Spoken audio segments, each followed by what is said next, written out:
Alors il y a quelque chose qui m'a fait rire quand on a préparé l'interview, tu m'as parlé du film Titanic. Moi personnellement, la seule chose que j'ai retenue, c'est Leonardo DiCaprio, mais toi tu disais que même à l'époque, tu avais repéré les défauts du navire.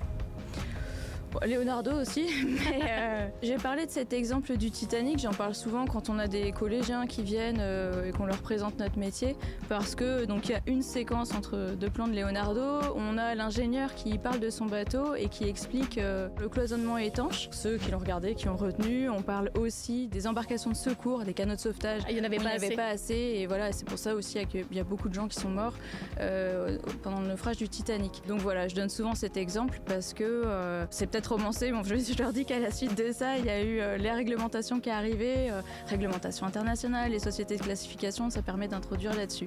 Et sur toutes les règles de conception qu'on doit appliquer pour construire un bateau, a priori, qui ne coulera pas.